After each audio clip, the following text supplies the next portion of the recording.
হরে কৃষ্ণ রাধে রাধে। জয় শ্রী গৌরহরি, জয় শ্রীকৃষ্ণ, জয় শ্রী জগন্নাথ মহাপ্রভু কি জয়। বন্ধুরা, এখন বাজে রাত 8:45। আজকে আমার ভগবান শ্রী হরিকে ভোগ নিবেদন করতে অনেকটাই দেরি হয়ে গেছে, যদিও এর আগেই আমি আমার প্রভুকে ভোগ নিবেদন করে দিই। আজকে কিছু ব্যস্ততার কারণে ভগবানকে আমার ভোগ নিবেদন করতে দেরি হয়ে গেছে। আর যেহেতু বলেছিলাম কালকে যে গ্যাসটা খুব তাড়াতাড়ি শেষ হয়ে যাবে, তাই ভগবানের জন্য রাত্রেবেলা আমি অন্নভোগ ওনার জন্যে রন্ধন করতে পারলাম না।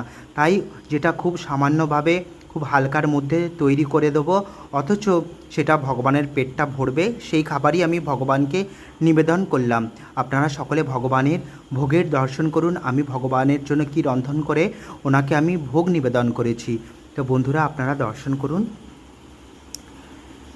ভগবানকে আমি ছোলা সিদ্ধ, মটর সিদ্ধ, আলু সিদ্ধ আর কাঁচা সর্ষের তেল আর অল্প লবণ দিয়ে একটা চানা টাইপের করে দিয়েছি, সাথে আছে তুলসীপত্র, আর ভগবানকে জল নিবেদন করেছি।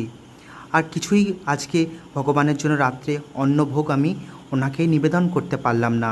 আপনারা সকলে ভগবানের দিব্য দর্শন করুন, সাথে ভগবানের ভোগের দর্শন করুন, কারণ ভগবানের ভোগের দর্শনে আপনাদের জীবনের সমস্ত দুঃখ কষ্ট দূর হয়ে যাবে। আমার খুবই খারাপ লাগছে, আমি রোজই তো ভগবানকে রাত্রেবেলাও অন্নভোগ নিবেদন করি, আর অধিকতর আমি অন্নভোগই ওনাকে নিবেদন করি।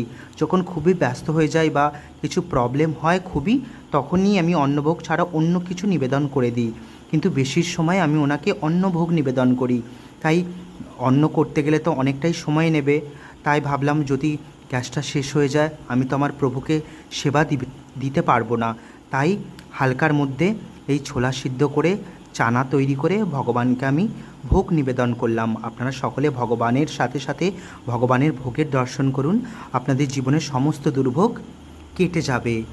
আর আপনারাও আপনাদের বাড়িতে কিভাবে ভগবানের সেবা করছেন অবশ্যই আমাকে কমেন্টের মাধ্যমে জানাবেন। আমি আপনাদের কাছ থেকে অনেক কিছু শিখতে পারবো।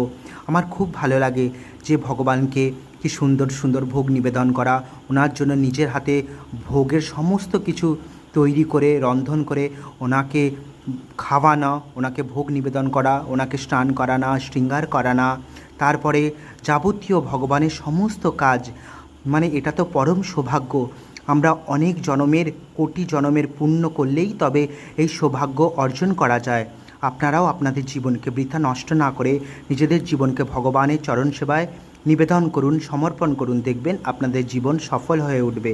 রাধে রাধে, হরি বল, জয় জয় শ্রীকৃষ্ণ।